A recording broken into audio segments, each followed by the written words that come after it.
How do you feel कि लोग wedding में इतना खर्चा करते हैं लेकिन मैरिज पार्टनर कैसे सिलेक्ट करना, रिलेशनशिप कैसे इंप्रूव करना, उसके ऊपर खर्चा नहीं करते हैं, प्री वेडिंग में खर्चा करते हैं। सीखना नहीं है आजकल किसी को कुछ नया, बस।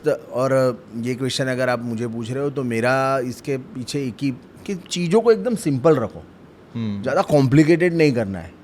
आजकल ना ट्रेंड हो चुका है, कुछ चीज़ पसंद नहीं आई तो तुरंत बदल दो, कुछ चीज़ पसंद नहीं आई तो तुरंत बदल दो। तो ये एक ट्रेंड सा बन गया है। अगर जितना सिंपल रखोगे ना, उसमें कॉम्प्लिकेशंस नहीं डालोगे ना, तो लाइफ फ्लो के हिसाब से जाती जाएगी और आपको उसके हिसाब से ही जीना है। राइट जैसे हिमानी ने बताया कि एक्सेप्ट करना है एक दूसरे को, तो वो जितना सिंपल रखोगे उतना तुरंत एक्सेप्ट कर पाओगे।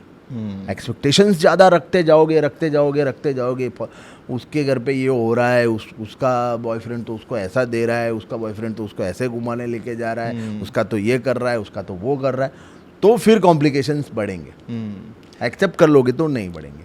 लवली। और आई थिंक अगर आपका रिलेशनशिप 22 साल तक चला है, सो रिलेशनशिप 22 साल है या पहले दोस्ती थी? हाउ डिड इट स्टार्टेड, मैं वो जानना चाहूँगा।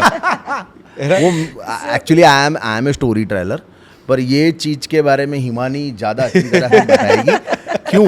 क्योंकि मेरा मेमोरी थोड़ा लो रहता है ये चीज़ में आई एग्री। क्योंकि ध्यान रखना पड़ता है, अगर कोई डेट भूल गया तो बुरा लग सकता है। राइट। और फिर घर पे भी जाना है आपको।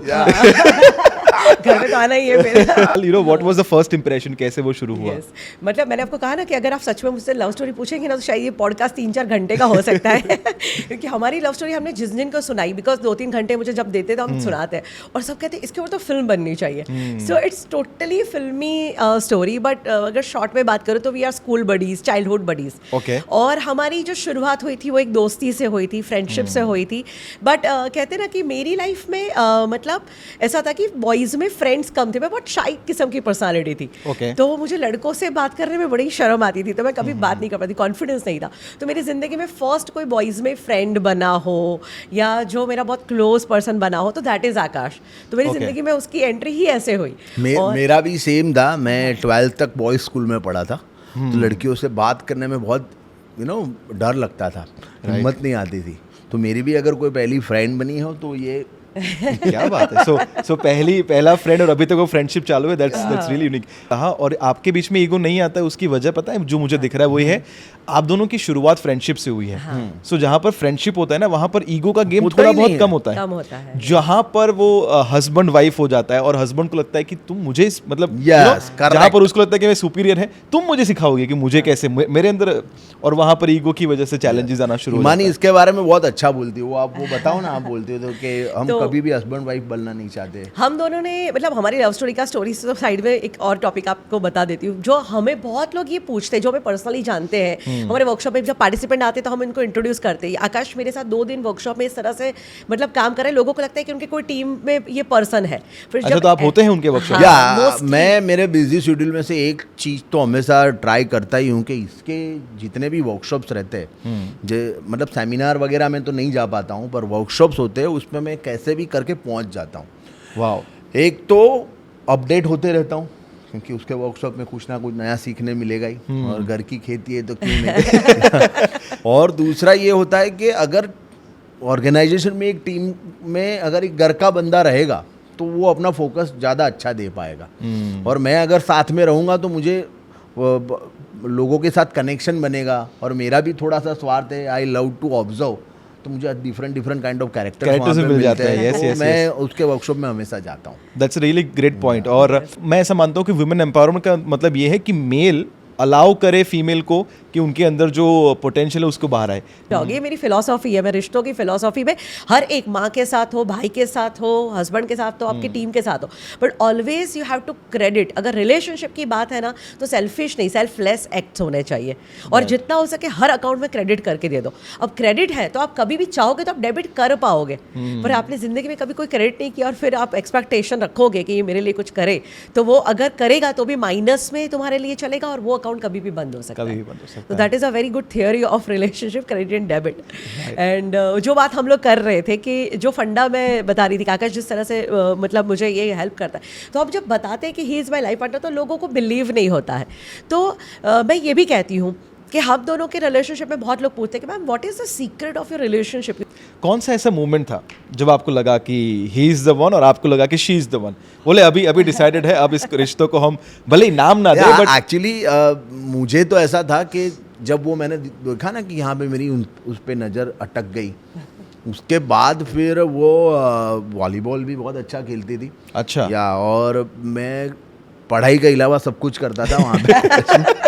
एक्चुअली आई हेट लेक्चर, तो मैं उसकी जगह पे क्रिकेट खेलता था और मैं ड्रामा कॉम्पिटिशन रिहर्सल्स वगैरह करता था। तो जब ये ग्राउंड पे आती थी ना तो मैं लग जाता था वहाँ पे कोने पे रेलिंग पे, और वो जॉगिंग कर रही है तो उसको देखते रहता था, ये देखते रहता था। फिर मैंने उसको ड्रामा में जब ले लिया उसके साथ, फिर मेरी बातें उसके शुरू हो गई बातें करनी।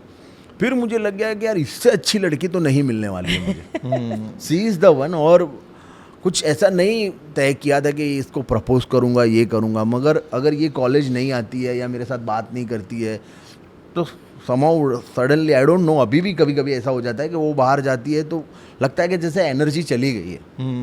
तो मुझे लग गया कि यही है, तो दैट इज़ द मोमेंट। मैंने कभी उसको नहीं प्रपोज किया है, पर वो मोमेंट मेरी उसी टाइम पे लग गई। बट एक हमारे रिश्ते में सच बताऊं, आपने वो भी पूछा ना कि आपको पता था कि 22 इयर्स चलेगा या तो आजकल मैं बहुत सारे यंगस्टर्स जेनजी टिपिकली कपल वो मैं देखती हूँ, वो बहुत प्लानिंग बनाते हैं रिश्तों में कि प्रपोज करना है, ये करना है, वो करना है। हमारे रिश्ते में सच में बताऊँ तो हमारे लाइफ में कोई प्लानिंग ही नहीं था रिलेशनशिप को लेकर। इट वॉज नेचुरली जो होता गया, चलता गया, बनता गया, करते गए। इसे कहा ना कि प्रपोज भी नहीं किया, तो ना मेरा कभी वो प्लानिंग था। हाँ, कभी उसको मैं सुनाने के लिए, मस्ती करने के लिए बताती थी नहीं किया, बट दैट्स नॉट इंटरनली वो कोई मतलब दुख है या ऐसा कुछ है। हाँ, मतलब दुख नहीं है, हाँ, पर काइंड ऑफ अगर कपल के बीच में छोटी मोटी ना मस्तियां नहीं रहेगी तो रिलेशनशिप की भी मजा नहीं है। राइट। दोस्तों में भी होता है वो, तो इसके साथ भी होता है। But it was not planned कि हम लोग इतने साल चलेंगे, हम लोग अब ये करेंगे, वो करेंगे। जो नेचुरली होता गया, चलता गया, बनता गया, हम साथ में मतलब रहे। बट हमारा दोनों का एक चीज़ बहुत इनिशियल स्टेज पे हो गया था कि एक तो लव मैरिज है, तो सबसे पहला मतलब एक दूसरे को देख के ही बहुत इनिशियल पहले ही साल में मुझे भी वो फील हो गया था कि I want this person as my life partner, मुझे इसके साथ ही रहना है, राइट? हस्बैंड टाइप ऑफ नहीं, पर मुझे ये पर्सन के साथ अपनी जिंदगी बितानी है। उसको भी ये फीलिंग आ गई। तो ये हमें एक्चुअली हमें गलत सिखाया ना कि हम यही देखते हैं कि हमें हमारे जैसा पार्टनर चाहिए। ये भी बहुत बड़ा मिसकंसेप्शन है। बहुत हमें नया एक अलग ही अवतार चाहिए। वो इसमें एक फिल्म है, मैं प्रेम की दीवानी हूँ, फिल्म वाज लाइक टिपिकली मतलब फिल्म, उसमें मीम भी बहुत बनता है। हाँ। पर मुझे अच्छी लगती है वो बात, क्योंकि करीना कपूर का पूरा कैरेक्टर अलग है और ऋतिक रोशन का पूरा कैरेक्टर अलग है, और वो उसके साथ मिलती है और अलग अलग चीज़ें एक्सप्लोर करती है अपनी पर्सनालिटी में भी। एक नए दोनों एक दूसरे की चॉइसेस को एक्सप्लोर कर रहे हैं, तो दैट इज़ लाइक वो एक बहुत अच्छी जोड़ी बन जाती है। राइट। कभी भी किसी इंसान को एक बार चूज कर लेते हो ना कि ये मेरा पार्टनर है, तो जो आकाश ने मेरे लिए किया और मैंने आकाश के लिए किया, उसका ना साथ मत छोड़ देना। क्योंकि कई बार जब आप लव में होते हैं और एक इंसान जब साथ छोड़ के चला जाता है ना, तो दूसरे की हालत बहुत ख़राब हो जाती है। तो आप तो शायद मूव ऑन कर भी गए, बट जो सिंगल बच जाते हैं ना, और उसके बाद जो उनका हालत होता है, तो कभी किसी को कमिट मत करो, पर कमिट जिस दिन कर दिया ना, फिर दुनिया की कोई भी ताकत इस तरह से खींचे, इसका हाथ मत छोड़ो, इसका साथ मत छोड़ो, बस उसके साथ रहो।